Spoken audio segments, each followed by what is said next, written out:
Glória a Deus. Que maravilha, né, irmãos? Sentimos a presença do Senhor através dos louvores. Como o salmista diz, como é bom estar na casa do Senhor, né? Alegrei-me quando me disseram, vamos à casa do Senhor. Aqui nosso coração transborda de alegria. E eu creio que quem está ligado já sentiu a presença do Senhor.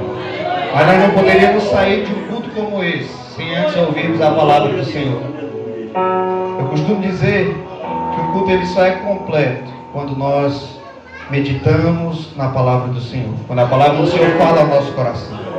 E eu creio que o Senhor ainda tem algo a falar. O Senhor tem falado através das letras dos louvores, isso é inegável, mas o Senhor quer falar ao meu e ao teu coração. E desde já, antes da gente iniciar a ministração, quero lançar uma palavra profética para esse ministério. Foi para um tempo como esse que vocês foram levantados. Eu quero começar a sonhar daqui para frente com vocês. O pastor me falava da compra do terreno. E eu acredito que na próxima vez que eu vim aqui, as ampliações vão ser feitas. E Deus vai usar vocês, varões de Deus, homens de Deus, para que, assim como o pastor e vocês têm sonhado, eu creio que nós vamos estar num culto de agradecimento, uma reinauguração. Logo, logo. Em nome do Senhor Jesus. A palavra de Deus diz: se nós tivermos fé como um grão de mostarda, nós dizemos para esse monte: sai daqui e plante-se no mar, e assim será feito. Basta vocês terem fé. Basta vocês terem fé. E nós vamos se alegrar aqui. Eu gravei aqui para marcar esse dia. E eu tenho certeza que na próxima oportunidade que eu tiver aqui, vocês já adquiriram o terreno. Agora mão na massa, homem de Deus. Sejam fortes, sejam corajosos. Que o Senhor é com vocês. E eu creio que na próxima oportunidade que eu tiver aqui, a gente vai ver esse templo ampliado para a glória de Deus. E assim como aqui está cheio, vai estar cheio também. O templo maior e mais cheio de gente. Foi para um tempo como esse que Deus levantou vocês. O ministério pode até ser novo, mas é o tempo que Deus escolheu para cada um de vocês servirem a Ele. Creiam nisso. Em nome do Senhor Jesus. Nós vamos sonhar juntos. Em nome do Senhor Jesus. Convido você a abrir sua Bíblia agora, não mais em Gênesis, agora no Evangelho de Lucas.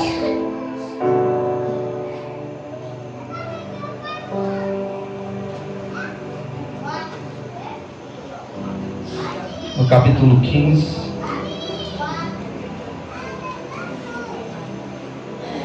Que é um capítulo, irmãos, que vai falar até de algumas parábolas que já foram cantadas aqui nessa noite. A história de alguma delas já foi falada por alguns aqui através do louvor. Antes da gente fazer a leitura, eu quero me apresentar. Para quem não me conhece, eu sou o pastor Jonas, pastoreio a igreja de Córrego, em Barreira. Estou indo para o 8º ano de ministério, também sou novo no ministério. 8º ano de ministério pastoral. Mas antes de ser colocado como pastor, de estar nessa função, eu servi a Deus na minha igreja local, no Ministério de Jovens, liderando o Ministério de Jovens, Ministério de Homens por 2 anos lá. Foi quando a gente conheceu os amados irmãos num culto que a gente fez tradicional nosso, culto Reunidos para Adorar, onde a gente convidou uma banda daqui. Eu vou lançar outra palavra, viu? Eu vou lançar outra palavra, viu, pastor? Em nome de Jesus também. Vocês estão aí estudando música, né? Alguns. Em nome de Jesus. Na próxima oportunidade que eu tiver aqui, a igreja ampliada, eu creio, em nome do Senhor Jesus. E os músicos louvando ao Senhor com seus instrumentos. Em nome do Senhor Jesus.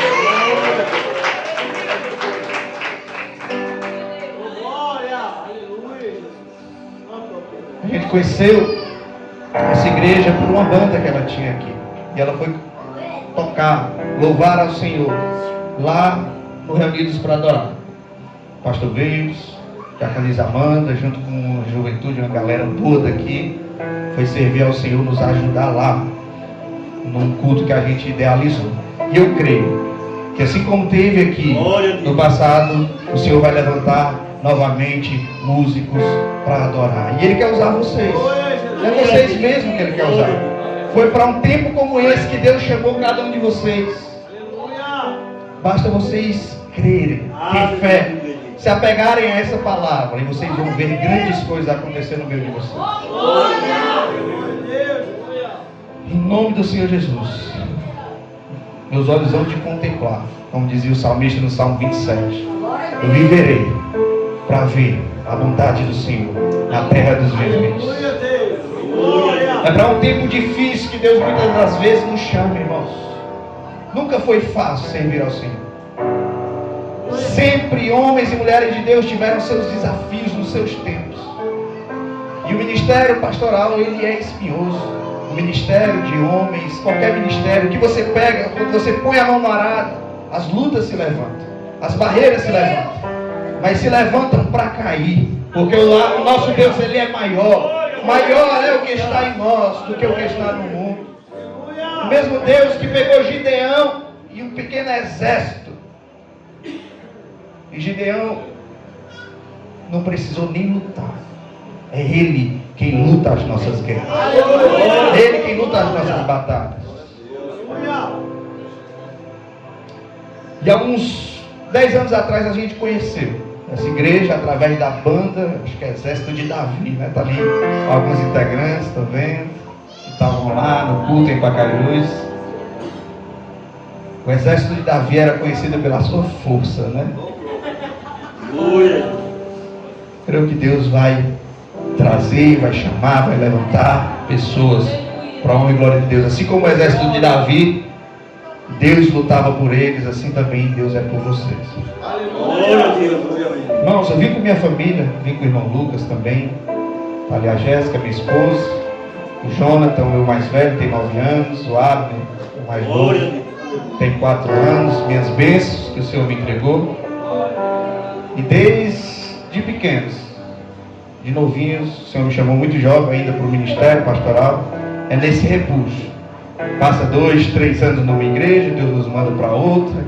E assim, já fazem 8 anos que eu disse um sim.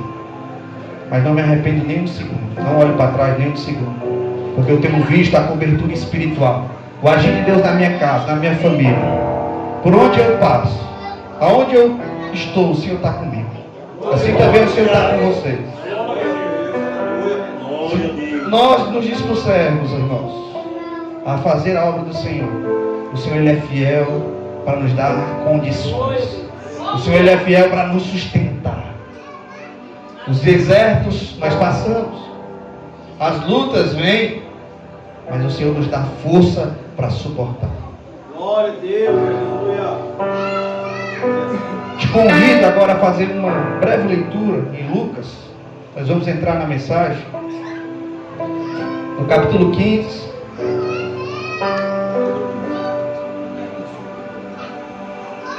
Versículo 11. Nós vamos ler alguns versos. Eu li no início Gênesis capítulo 3, verso 8 ao verso 10, que nos mostra Deus procurando o homem. Deus procurando o homem no jardim no virado dia. Porque o homem tinha comunhão perfeita com Deus. O homem todo virado de tarde, a palavra de Deus lá no Gênesis vai falar que o Senhor se encontrava com ele. Ele tinha o privilégio de estar com Deus, de ter comunhão com Deus. Mas no capítulo 3, infelizmente, a maior tragédia que poderia acontecer na história da humanidade acontece. Gênesis no capítulo 3 nos mostra, a partir do verso 8, que o homem perdeu a sua comunhão com Deus. O homem se distanciou de Deus, fruto da sua desobediência, do seu pecado. E a palavra de Deus nos mostra que ao procurar Adão no fim da tarde, o Senhor pergunta: onde tu estás? ele, ouvindo os passos do Senhor no jardim, o texto é bem claro em dizer que o Senhor estava à procura dele. Não porque Deus não sabia onde Adão estava, pois ele, na sua onisciência, sabia. Mas a procura de Adão era para que Adão tivesse a chance de se arrepender. E Adão diz: Senhor, eu tive vergonha e me escondi. E depois ele diz a fatídica frase, quando o Senhor pergunta: por que tu se escondeu lá? Ele disse: a mulher que tu me deste comeu do fruto, me deu e eu também comi, culpando a Deus, achando desculpas, em vez de se arrepender. E a palavra de Deus diz que dali para frente, irmãos, a história humana passa a ser diferente. Um homem que tinha comunhão perfeita com Deus, que via o Senhor face a face, por causa do pecado, da iniquidade, tem que viver distante de Deus e é expulso do jardim. Consequência disso, a morte, o nosso pior inimigo, entrou na história, porque o Senhor havia dado uma ordem que quem comesse morreria. E assim a morte passou a todos os descendentes de Adão.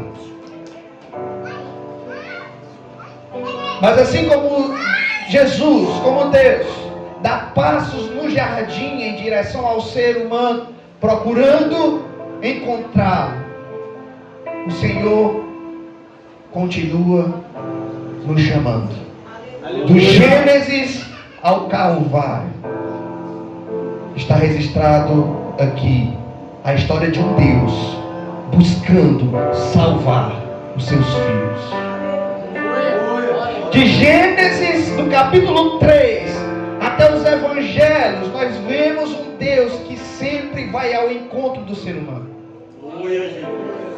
Um Deus que é tão grande, mas se fez tão pequeno, assumindo a nossa forma, e morrendo a nossa morte numa cruz, no madeiro. Jesus nos substitui, assumindo, levando sobre ele os nossos pecados, como diz o profeta Isaías. Ele levou sobre si as nossas iniquidades. O castigo que nos traz a paz, reconciliação com Deus, estava sobre os seus ombros, e pelas suas pisaduras nós fomos sarados. Irmãos, Jesus, quando esteve aqui, ele contou essa história em forma de uma parábola. Jesus, quando esteve entre nós, no capítulo 15, mais precisamente, ele vai falar da parábola da ovelha perdida. Jesus resumiu a história do Evangelho, do cristianismo, toda nesse capítulo 15. Se você for ler alguns versículos anteriores à história do filho pródigo, você vai ver Jesus falar de uma ovelha que se perde. Essa ovelha que se perde, se perdeu em Adão, quando Adão pecou. Mas essa ovelha, graças ao nosso bom pastor, que dá a vida por suas ovelhas, foi encontrada através de Jesus Cristo. Todos os seus filhos são chamados através dele a estarem de novo no aprisco de Deus. Através de Jesus nós somos reconciliados. Através de Jesus nós somos encontrados por Deus novamente. Glórias a Deus porque Ele te achou. Glórias a Deus porque Ele me encontrou. Todos nós um dia nos vimos aqui nessa história. É por isso que eu gosto dela. Por mais que ela seja pregada em muitos cultos, por mais que seja do conhecimento de todos vocês, eu não me canso de ler e aprender com essa parábola, pois ela me define, ela me resume, ela te define, ela te resume. Todos nós nos encontramos aqui um dia. Glória a Deus, aleluia. Todos nós estivemos nessa condição.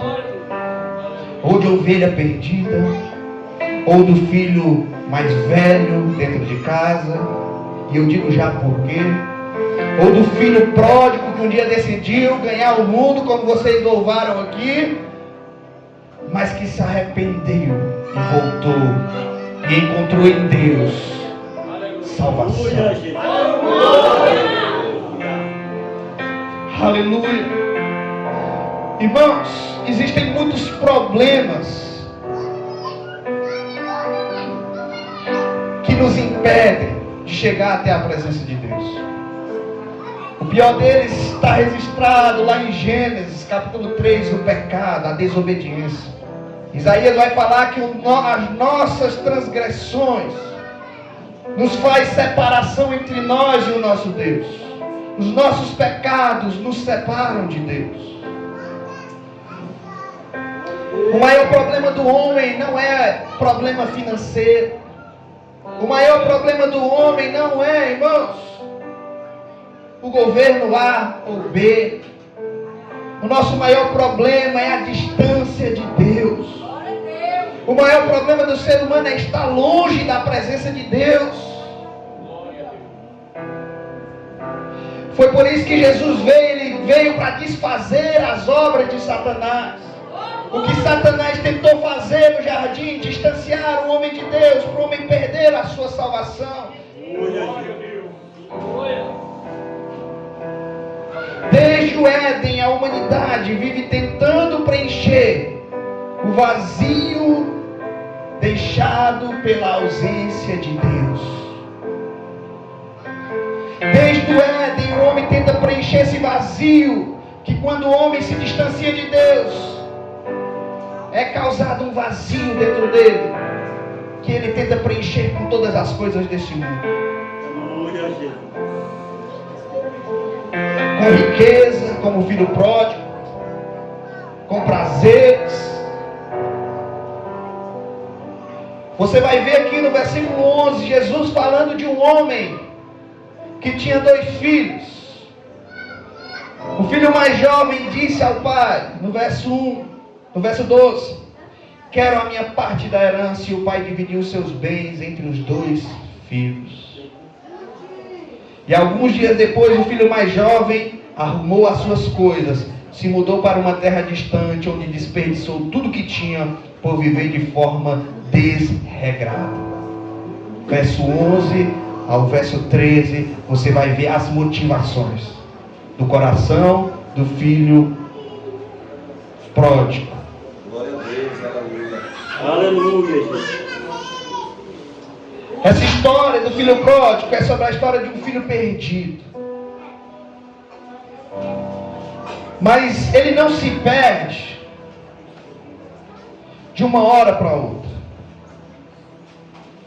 A distância de Deus começa no seu coração. Quando ele diz: Pai, dai-me a minha parte dos bens.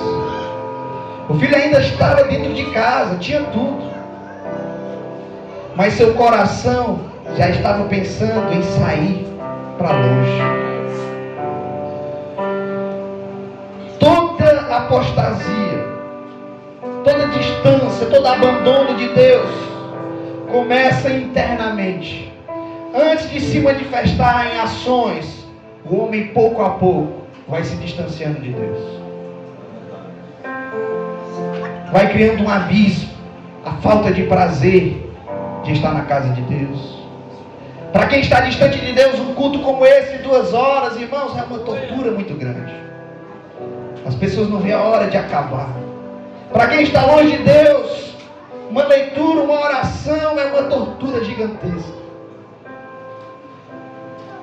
Porque estão vazios da presença. Porque toda apostasia, todo distanciamento, todo abandono começa no coração. O jovem rico queria os bens do pai, mas não queria mais comunhão com o pai. No verso 13 nos mostra que depois de pedir a sua herança, ele sai e gasta tudo vivendo da sua maneira. O seu coração estava em outro lugar. Ele podia ainda estar na casa do pai, mas o seu desejo era estar com os amigos lá fora, gastando tudo, vivendo da sua maneira. Na igreja, irmãos, é possível também estar distante de Deus, com o coração longe. Certa vez louvaram ao Senhor e o Senhor disse: vocês me louvam de lábio, mas o coração está longe de mim. Porque o primeiro abandono não é o abandono de sair da igreja. A primeira apostasia começa no coração, na mente. Há pessoas que exercem ministério, mas não têm intimidade mais com Deus. Há pessoas que cantam, pregam, servem, mas o coração ainda está longe. Anda se afastando, pouco a pouco, da leitura da palavra, da oração, das disciplinas espirituais que nos mantêm conectados com Deus. O pecado, irmãos, ele começa aqui, como disse Tiago, na nossa mente. Depois, ele nasce. É por isso que a guerra começa aqui. É por isso que as batalhas, muitas das vezes, começam internamente. E quando a gente não busca o auxílio de Deus, nós somos vencidos. Como esse jovem que estava na casa do pai, tinha tudo, mas não queria mais conviver com o seu pai. Quantos se encaixam nessa história nos nossos dias? Estão na casa do pai, tem tudo. Na casa do pai tem provisão, tem alimento. Na casa do pai tem segurança. Na casa do pai tem proteção. Mas o desejo de estar lá fora está falando às vezes lá no seu coração. Está lhe torturando, lhe distanciando cada vez mais da presença. E aí chega um momento que o filho sai. Esse momento, quando o filho sai de casa, o abandono, a apostasia, já aconteceu aqui. Se você entende o que eu estou querendo falar, quantas batalhas você não já viveu, quantas pessoas podem estar aqui, mas estão, às vezes, desviados do plano de Deus. Quantas pessoas saíram da convivência da igreja, mas antes de sair daqui, de corpo presente, saíram na mente, saíram no coração. O coração já não ardia mais por isso aqui. A presença de Deus já não tinha mais prazer, não gerava mais prazer no seu coração. E essa herança que esse filho pede, irmãos, é o seu grito de independência. O filho dizia: quero viver sem depender do Senhor. Foi exatamente o que Adão disse no jardim. Quero viver sem depender de Deus. Quantas das vezes nós não estamos lutando com a força do nosso braço, achando que são nossas estratégias, achando que é o nosso trabalho, é nossa eloquência, é a nossa força, é o nosso poder, é o nosso dinheiro. E esquecemos, irmãos, que sem a presença de Deus, nós não vamos a lugar nenhum. Jesus certa vez diz: sem mim nada podeis fazer. Toda vez que nós escolhemos, irmãos, a nossa vontade acima da vontade de Deus, nós estamos repetindo a decisão do filho pródigo. Toda vez que nós escolhemos viver a nossa maneira, nós estamos repetindo o grito de independência que Adão deu no jardim. Quando nós decidimos fazer o que dá na nossa telha, nós estamos agindo como jovem rico, dizendo: eu não quero depender do Senhor. Mas no verso 13 até o verso 16, nós percebemos uma realidade, que ela chega na vida de quem procura viver distante de Deus. Ninguém acha que viver da sua maneira vai ser só euforia, só alegria, só festa, não. A palavra de Deus diz que há caminhos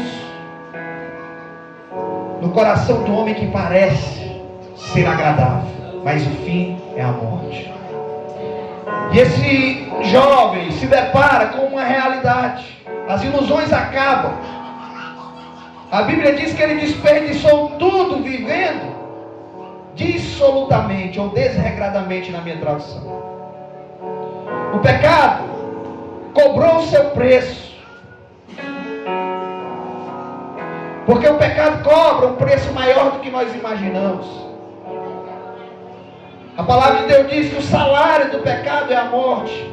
O salário de viver longe da presença de Deus é a morte. E o salário começou a cobrar. Começou a chegar. O salário do pecado começou a chegar na vida dele. Primeiro acaba o dinheiro. Está aqui, verso 14. Depois acabam os amigos. No verso 14. Diz que acabou também a dignidade. Porque o pecado, ele escraviza, ele envergonha, ele faz a pessoa perder até a dignidade. Quantos nós conhecemos, você pode até lembrar, de pessoas que viviam na presença de Deus, tinham tudo na casa do Pai, mas decidiram viver à sua maneira, e hoje estão sendo escravos dos vícios, escravos de Satanás, sendo envergonhados pelo inimigo. Quantos têm até perdido a sua vida longe da casa do Pai? Perdeu até a sua dignidade. Comendo, desejando comer comida de porcos, mas ninguém nem lhe dava. Diz a palavra do Senhor que ele desejava, mas ninguém dava. Irmãos, isso aqui era a maior humilhação que alguém de família real, de alguém de família com poder aquisitivo poderia ter. Porque na casa do pai dele, ele era rico, era um príncipe, tinha funcionários à sua disposição, tinha bens, banquetes, roupa boa, casa boa, mas decidiu viver como escravo do pecado. E o pecado cobrou o seu preço. O preço da humilhação de quem vive distante de Deus. Quem abandona a Deus nunca permanece no mesmo nível, irmãos. A palavra de Deus diz que quando sai da presença dele, vem mais 7. Quando está na presença de Deus é como fosse casa vazia e Deus habita nele. Mas quando o Espírito de Deus se retira, é como se fosse uma casa vazia e vem mais 7. O seu estado é pior do que o primeiro. E o inimigo, irmãos, ele não brinca de matar, roubar e destruir. Ele veio para isso. E essa parábola, irmãos, nos conta essa história de um homem que tinha tudo. E quando saiu da presença do Pai, passou a ser humilhado, envergonhado. Olha que a sequência, como o pecado vai subindo de nível, e ao mesmo tempo a escravidão aumenta, e ao mesmo tempo a humilhação e a vergonha aumentam. Ele saiu da casa, perdeu o seu dinheiro, em segundo lugar, perdeu os seus amigos, perdeu a sua identidade. Quem ele era? Ele era um príncipe, mas não vivia mais como príncipe. Estava trabalhando como um escravo. Perdeu até a sua esperança, pois desejava comer a comida dos porcos e ninguém lhe dava. O diabo promete um banquete, mas termina oferecendo lavagem. Era isso que ele desejava comer e não tinha. Ele saiu da casa do pai na ilusão de um banquete, de amigos, de beber, de mesas fartas, bebida. Mas termina desejando comer a comida dos porcos. Essa é a situação humilhante de quem decide sair da presença de Deus. Isso aqui, irmãos, é uma parábola.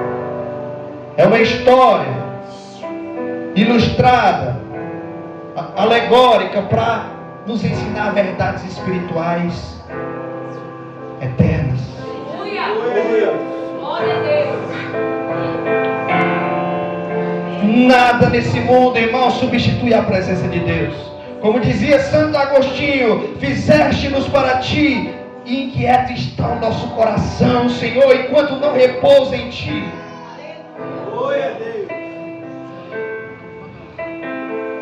Mas graças a Deus que a história não termina aqui. Graças ao nosso bom Deus que a história não termina aqui.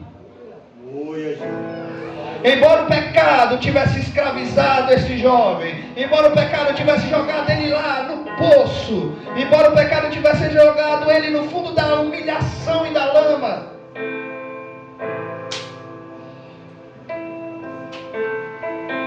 o arrependimento trouxe perdão para a sua vida. Versículo 17 ao versículo 19, nós vemos esse jovem caindo em si.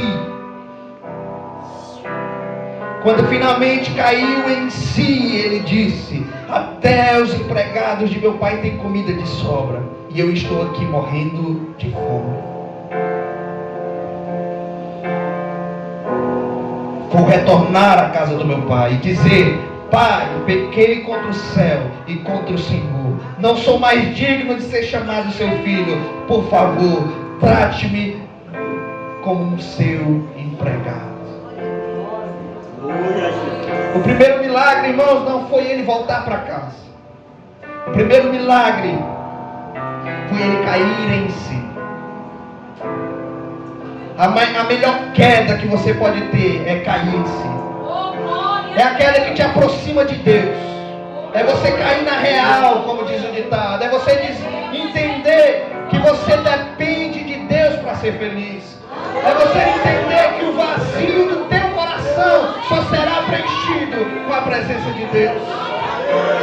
É você entender que longe de Deus não há esperança, não há salvação. O pecado pode até produzir insanidade espiritual, a pessoa sair de si.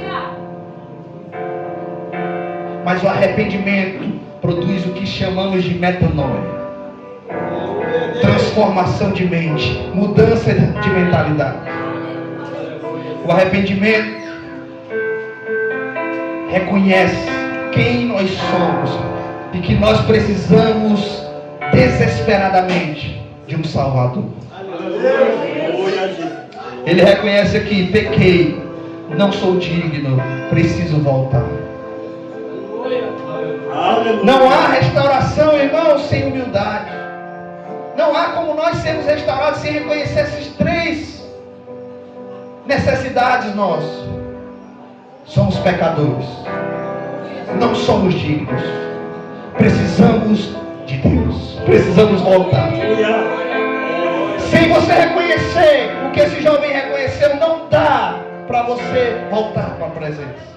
Mas se nessa noite você reconhece que você é pecador, que você não é digno e que você precisa de Deus, você pode voltar à presença do Criador. Enquanto Adão se justifica, não houve perdão. Enquanto Adão diz: Senhor, a mulher que tu me deste, e a mulher consequentemente jogou a culpa na serpente. A serpente me enganou e eu comi. Enquanto nós estamos dando nossas desculpas para Deus, não tem como Deus transformar a nossa vida.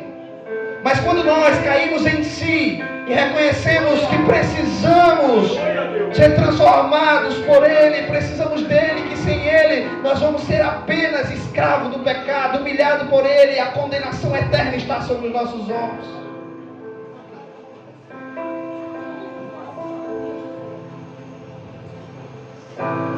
Enquanto há justificativa, não há verdadeira transformação.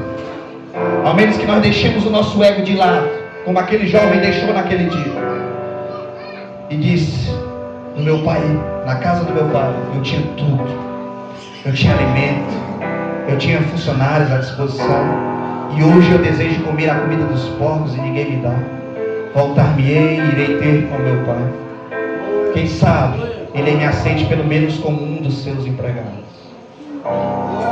Mas o que me chama a atenção na história é que ele foi na expectativa de arranjar pelo menos um trabalho na casa do seu pai.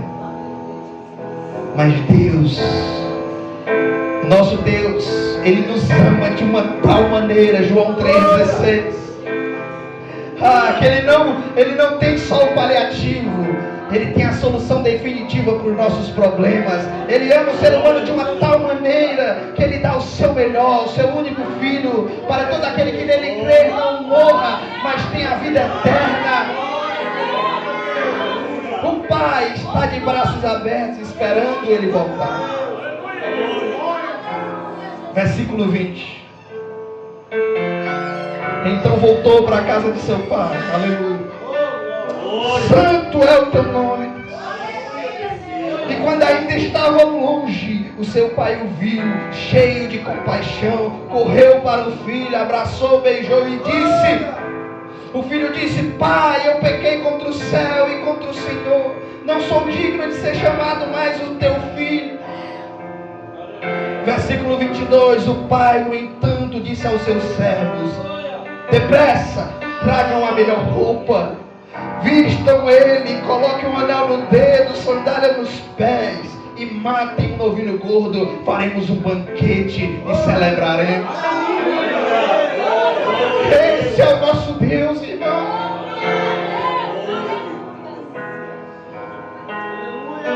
Esse é o versículo central de toda a história. Deus ainda continua de braços abertos. Não importa o teu pecado, não importa o que você fez, não importa o teu abandono.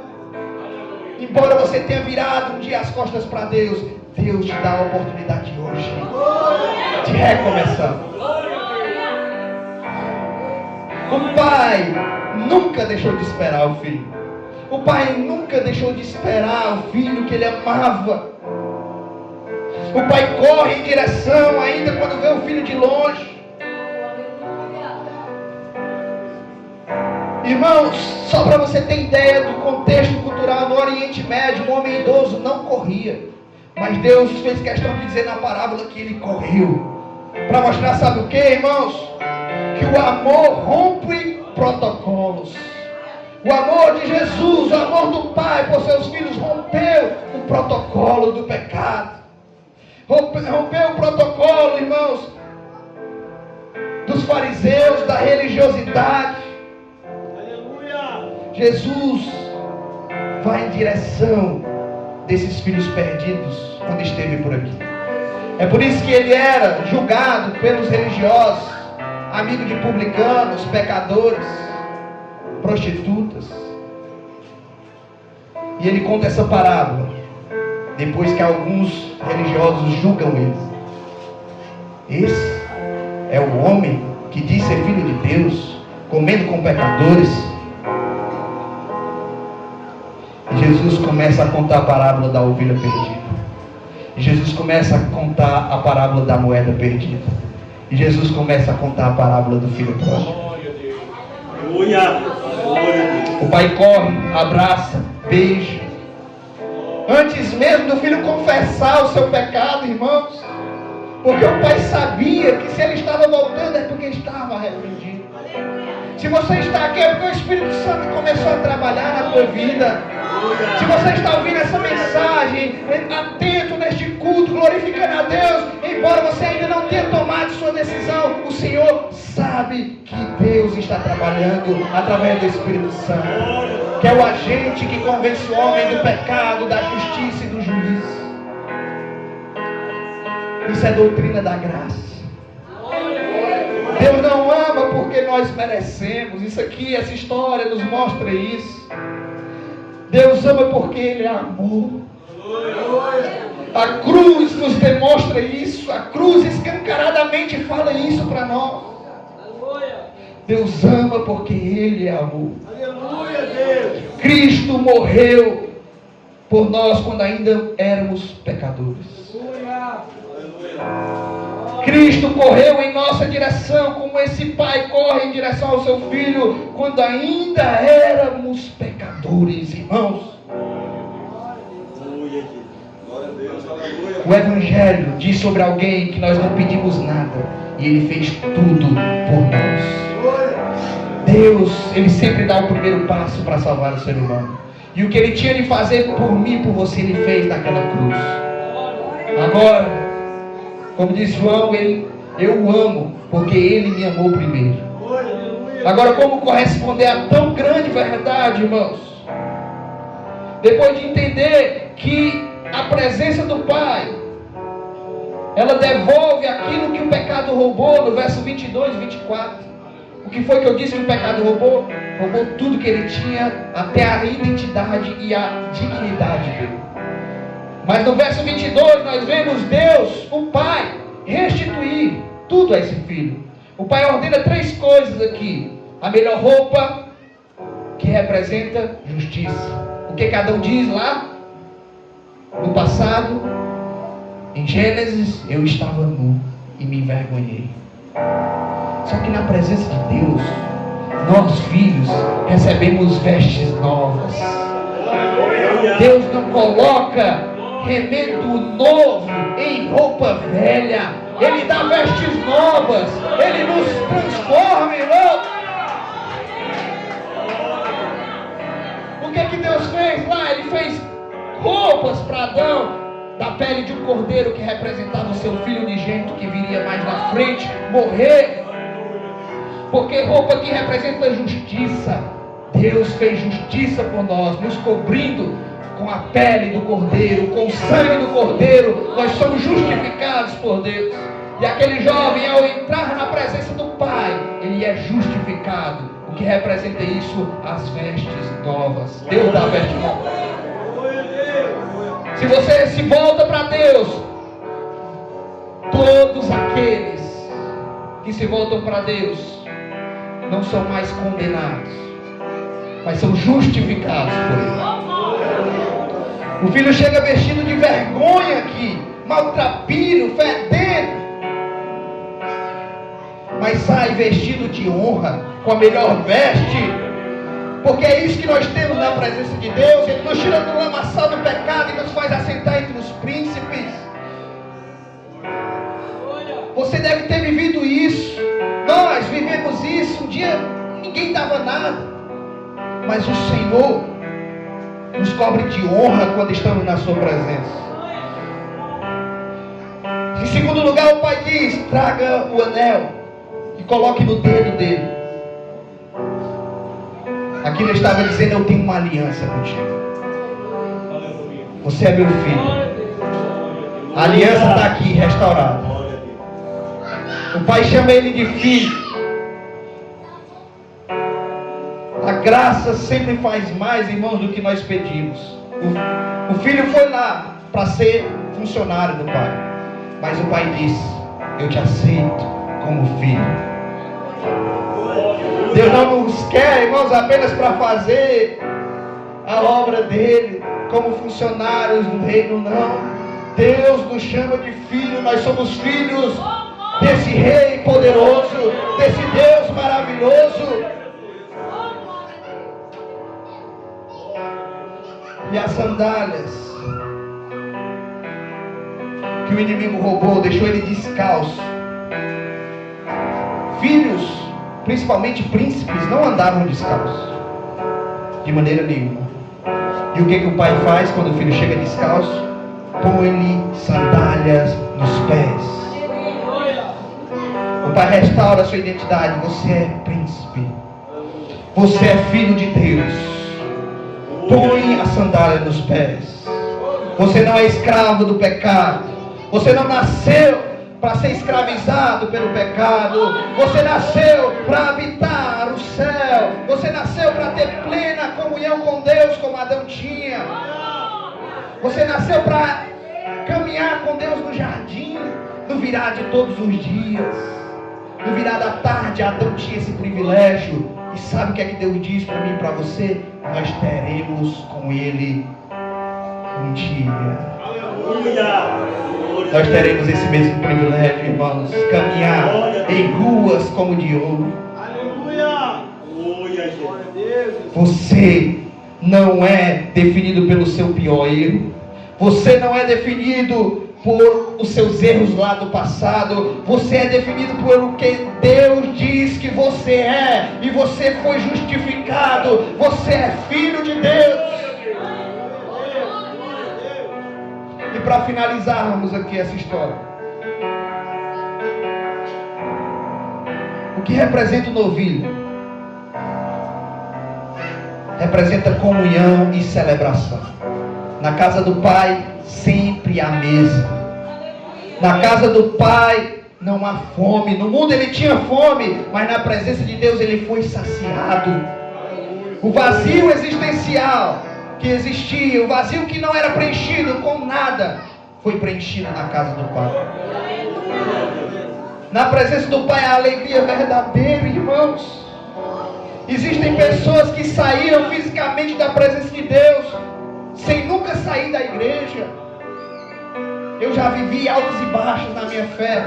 E tinha tempo que eu pedia a Deus para ouvir a voz dele, e o Senhor não falava através do louvor, o Senhor não falava através da leitura. Há momentos de sequidão mesmo. Mas não perda a alegria da salvação. Continue caminhando, mesmo sem ouvir Deus falar. Como Jó pedia: Senhor, fala comigo, mostra onde eu errei para que eu me arrependa. E o Senhor ficava em silêncio. Há pessoas, irmãos, que perderam a alegria da salvação. Não perca a alegria da salvação. O salmista, quando pecou, disse: Senhor, renova em mim, me dá um coração quebrantado, renova dentro de mim um espírito reto. Não retires de mim a tua presença. Hoje o Pai continua olhando, irmãos, naquela estrada. Hoje o Pai continua olhando na estrada onde o filho pródigo saiu um dia. Talvez esse filho pródigo viveu num país distante,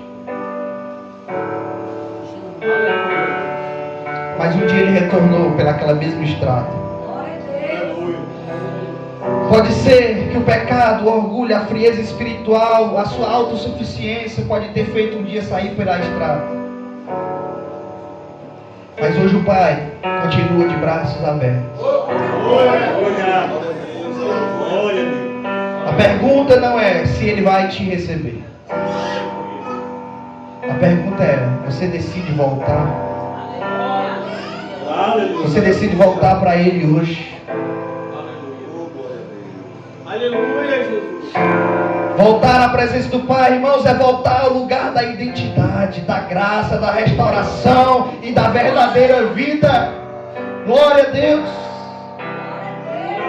Chegai-vos a Deus e Ele se chegará a vós. Tiago 4:8. Chegai-vos. Volte pela estrada que um dia você saiu.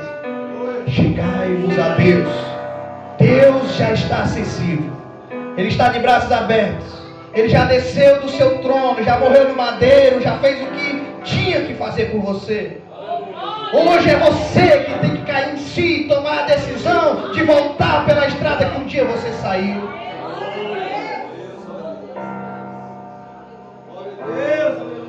Que hoje seja o dia de deixar o País das Maravilhas. Como na lista do País das Maravilhas era tudo ilusão, né? E experimentar novamente o abraço restaurador do Pai. Quantos querem voltar a esse lugar da inocência que foi cantado? Quantos querem voltar? Fique de pé, os irmãos vão louvar. E você medite na letra desse louvor. Volte hoje, enquanto é tempo. Buscai ao Senhor enquanto se pode achar, invocai-o enquanto está perto.